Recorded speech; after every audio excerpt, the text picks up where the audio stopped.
बच्चों, आपके स्क्रीन पर स्पर्श भाग 1 है। इसके अंतर्गत अब मैं आपको नई कविता का अर्थ बताऊंगी। सियाराम शरण गुप्त जी की कविता है, जिनका जीवन परिचय अभी आपकी स्क्रीन पर नज़र आ रहा है। इनकी कविता है एक फूल की चाह। बच्चों, पहले मैं पहली पंक्ति आपको बताऊंगी, उसके बाद फिर ये दूसरा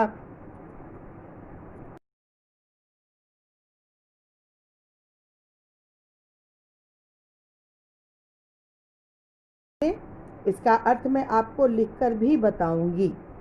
पहली पंक्तियां हैं, उद्वेलित कर अश्रुराशियां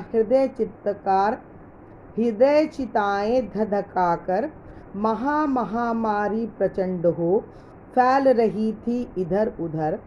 छीन कंठ मृत वत्साओं का करुण रुदन द्रुतांत नितांत भरे हुए था निज कृष्ण रव में हाहाकार अपार अशांत। ये है पहले वो पंक्तियां जिसका अर्थ अब मैं आपको बता रही हूँ। एक फूल की चाह की कवि ने स्पष्ट किया है कि चारों ओर महामारी फैली हुई है। अनगिनत लोगों की आंखें आंसुओं से भरी हुई है। हृदय में जलती हुई चिता के समान विचों की आग जल रही है। जिस माँ की संतानें महामारी की भेंट चढ़ गई हैं, ऐसी माताएं रो तो रही हैं, लेकिन उनकी रोने की आवाज़ नहीं, सिर्फ सिसकने की आवाज़ सुनाई दे रही है। उनकी दर्द भरी सिसकियां में अनगिनत लोगों के मन का हाहाकार और अनंत वेदना छिपी हुई है। यानी कि महामारी के चपेट में आने से बहुत सारे लोगों ने अपने अपने संबंधियों को खो दिया है। उनके मन में निराशा का घोर अंधकार समाया हुआ है। बच्चों, ये पहले 8 पंक्तियों का अर्थ है। अब मैं आपको दूसरी 8 पंक्तियों के अर्थ बता रही हूँ। बहुत रोकता था सुखिया को, ना जा खेलने को बाहर, नहीं खेलना रुकता उसका, नहीं ठहरती वो पल भर। मेरा हृदय काँप उठता था, बाहर गई निहार उसे, यही मनाता था कि बचा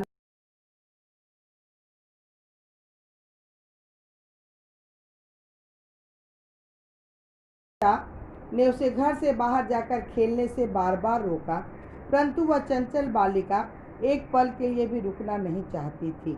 पिता का हृदय बालिका को बाहर खेलते हुए देखकर कांप उठता था।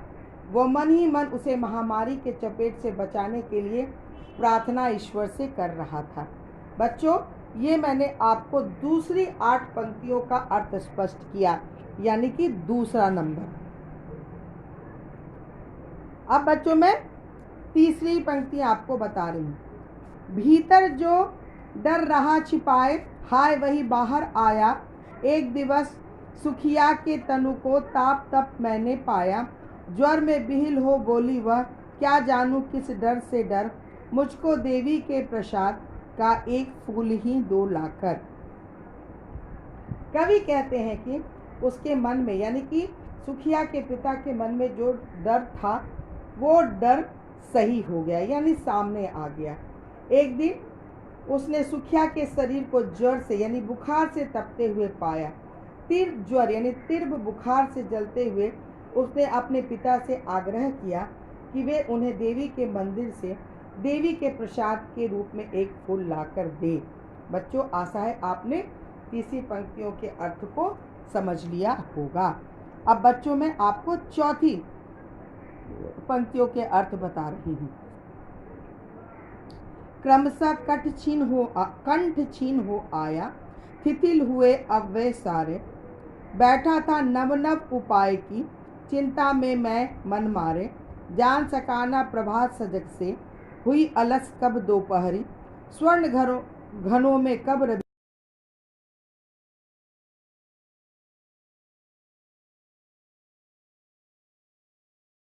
का वर्णन कर रहे हैं कि सुखिया की मरना स्थिति का वर्णन करते हुए धीरे धीरे उसके गले की आवाज़ रूंधने लगी है। ये देखकर चिंता से मन मारकर मुखिया का पिता उसे काल के क्रूर हाथों से बचाने के लिए कुछ उपाय सोचने लगा। बच्चों, जब एक पिता के सामने उसके बच्चों की तबीयत खराब होती है तो पिता बिहल हो जाता है और किसी भी तरह से उसे ठीक करने का प्रयास करता है। आइए बच्चों, अब मैं आपको 5वें नंबर की पंक्तियों का अर्थ बताती हूँ। सभी ओर दिखलाई दी बस अंधकार की ही छाया, छोटी सी बच्ची को ग्रसने कितना बड़ा तिमिर आया। ऊपर विस्तृत महाकाश में जलते से अंगारों से झूलसी सी जाती थी आंखें जगमग जगते तारों से। आइए बच्चों, अब मैं इन पंक्तियों का अर्थ आपको बतलाती हूँ। कवि कहते हैं कि सुखिया के पिता को चारों ओर मौत की छाया ही मंडराती हुई दिखाई दी। उन्हें घिरती हुई रात के काले साए को देखकर ऐसा लगा मानो उसे छोटी सी बच्ची को महाकाल का जटिल तार तिमिर के रूप में डसने आया। तिमिर का मतलब होता है बच्चों अंधकार। सुखिया के पिता को आसमान में चमकते तारे जलते हुए अंगारों के समान प्रतीत हो रहे थे। उन चमकीली तारों की सुंदरता और शीतलता पर स्थितिवत उसे अंगारों जैसी जान पड़ रही थी। देख रहा था सुस्थिर हो, नहीं बैठती थी क्षण भर, हाय वही चुपचाप पड़ी थी अटल शांति सी धारण कर। सुनना वही चाहता था मैं, उसे स्वयं उकसाकर, मुझको देवी के प्रसाद का एक फूल ही दो लाकर। इस क्रम को आगे बढ़ाते हुए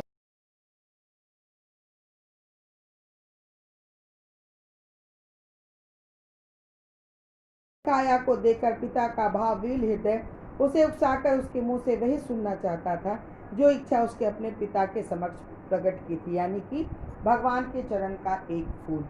बच्चों, 7वां है। ऊंचे शैल शिखर के ऊपर मंदिर था वितीर्ण विशाल, स्वर्ण कलश सर्जित विकसित थे पाकर समुदित रवि कर जाल। दीप धूप से आमोदित था मंदिर का आंगन सारा, गूंज रही थी भीतर बाहर मुखरित उत्सव की धारा। इन पंक्तियों में कवि ने मंदिर की विशालता और भव्यता का वर्णन किया है। कवि कहते हैं कि ऊंची पर्वत की चोटी पर एक विशाल और भव्य मंदिर खड़ा था। सूर्य की किरणों के समान चमकते हुए उसके कलश सुनहरे कमल के जैसे प्रतीत हो रहे थे। मंदिर का संपूर्ण आंगन धूप दीप की सुगंध से आवृत था। मंदिर के बाहर भीतर सर्वत्र उत्सव का वातावरण था। चारों ओर प्रसन्नता और प्रफुल्लता नजर आ रही थी। बच्चों, आगे का 8वां पंक्ति है। भक्त वृद्ध मृद मधुर कंठ से गाते थे सब भक्ति मृदमय, पतित तारिणी पापहारिणी माता तेरी जय जय जय, पतित तारिणी तेरी जय जय जय। मेरे मुख से भी निकला बिना बड़े हो मैं आगे को, जाने किस बल से ढिकला। देवी के मंदिर में भक्तजन मधुर स्वर में गीत गा रहे थे। भक्तजन प्रसन्न होकर भक्ति पूर्वक देवी की स्तुति करते हुए गा रहे थे। देवी ही पतितों का उद्धार करने वाली है, पापों का नाश करने वाली है, ऐसी भगवती की सदा जय हो। सुखिया के पिता भी स्वर में स्वर मिलाकर गीत गाते हुए आगे बढ़ा। आगे की पंक्ति है बच्चों। मेरे दीप फूल लेकर वे अम्बा को अर्पित करके दिया पुजारी ने प्रसाद, जब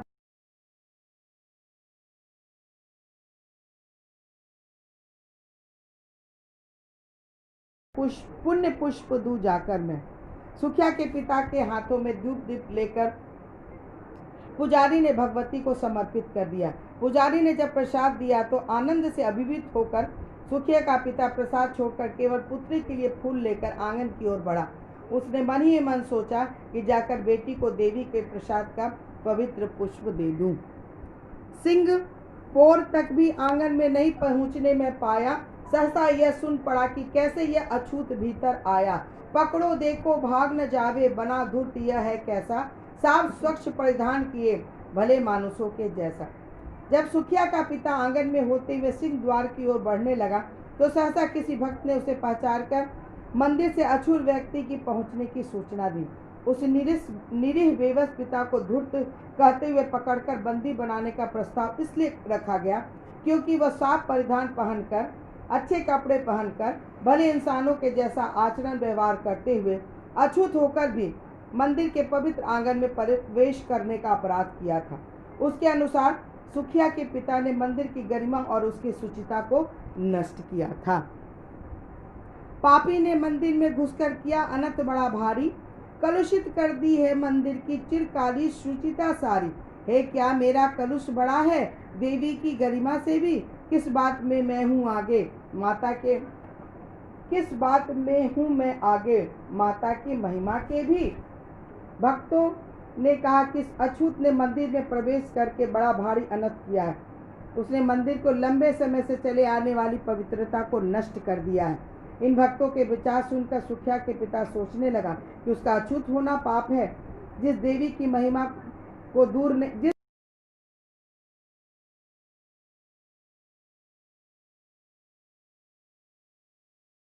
का विचार करने लगा। माँ के भक्त हुए तुम कैसे करके यह विचार खोटा। माँ के सम्मुख ही माँ का तुम करते हो छोटा, माँ का तुम गौरव करते हो छोटा। कुछ ना सुना भक्त ने झट से मुझे घेर कर पकड़ लिया, मार मार कर मुक्के धूसे धम से नीचे गिरा दिया। सुखिया के पिता का तर्क यह देवी की आराधना करने वाले लोग भला कैसे मान सकते थे? जाति के अंतर बताकर देवी का अपमान करके भला कैसे देवी के सम्मान को दूषित कर सकते थे? उसके तर्क को उच्च वर्ग के देवी के साधकों ने निम्न वर्गीय निर्दोष अछूत पिता को घेर कर हाथापाई करते हुए जमीन पर गिरा दिया और जमकर उसकी पिटाई की।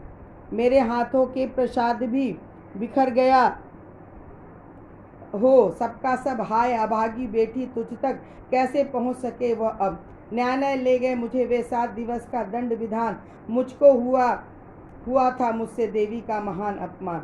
सुखिया के पिता के हाथों में देवी का प्रसाद बिखर गया। वह मन ही मन सोचकर पश्चाताप करने लगा कि देवी का प्रसाद प्राप्त करके भी वो उसे बेटी तक नहीं पहुंचा सका।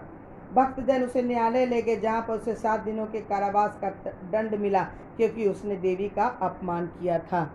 मैंने स्वीकृत किया दंड व शीश झुकाकर चुप ही रह। उस असीम अभियोग दोष का क्या उत्तर देता क्या कह। 7 रोज ही रहा जेल में या कि वहाँ सदियाँ बीती, अविश्रांत वर्षा करके भी आंखें तनिक न रीती। सुखिया के पिता ने सिर झुकाकर दंड स्वीकार किया क्योंकि उस पर जो व्यर्थ का आरोप लगा था उसका उत्तर उसने देना सही नहीं समझा। वो 7 दिनों तक लगातार कारावास में कैद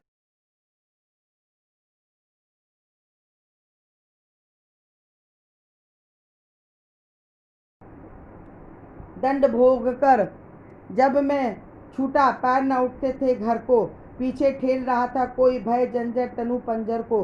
पहले किसी लेने तुझको मुझको नहीं दौड़ कर आई वह, उलझी हुई खेल में ही हाँ अब की दीना दिखाई वो। इन पंक्तियों में कहते हैं कि 7 दिनों का कारावास पूर्ण सुखिया का पिता जेल से बाहर आया तो उसके पैर घर की ओर जाने को नहीं उठ रहे थे क्योंकि अज्ञात भय की आशंका से उसका मन कांप उठ रहा था। उसे लग रहा था कि मानो कोई उसके भयभीत शरीर को लगातार पीछे से खींच रहा है। घर पहुंचने पर सुखिया को पिता को लेने के लिए सुखिया घर से बाहर भी नहीं आई और ना ही वह बच्चों के साथ खेलती हुई दिखाई दी। उसे देखने मरघट को ही गया दौड़ता वहाँ। मेरे परिचित बंधु प्रथम ही फूंक चुके थे उसे। जहाँ बुझी पड़ी थी चिता वहाँ पर छाती धटक पड़ी उठी मेरी। हाय फूल सी कोमल बच्ची हुई राख की थी देरी। जिसका डर सुखिया को था आखिर वही हुआ। जहाँ पुत्री को देखने की लालसा में सुखिया के अभागे पिता ने मरघट तक जाना स्वीकार किया, परंतु वो अपने पुत्री के अंतिम दर्शन भी नहीं कर सका क्योंकि परिचित बंधुगण उसका दाह संस्कार कर चुके थे। उसकी चिता की बुझी हुई राख को देखकर पिता का हृदय जल उठा। फूल के समान कोमल सुखिया क्वलित होकर राख की ढेर बन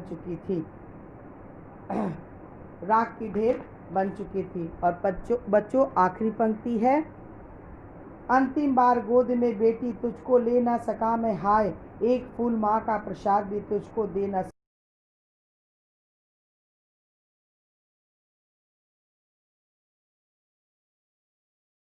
वे कहा है कि वो अपने बेटी को आखिरी बार भी गोद में नहीं ले पाया, न ही उसे देवी का प्रसाद का एक फूल ही अपने हाथों से दे सका।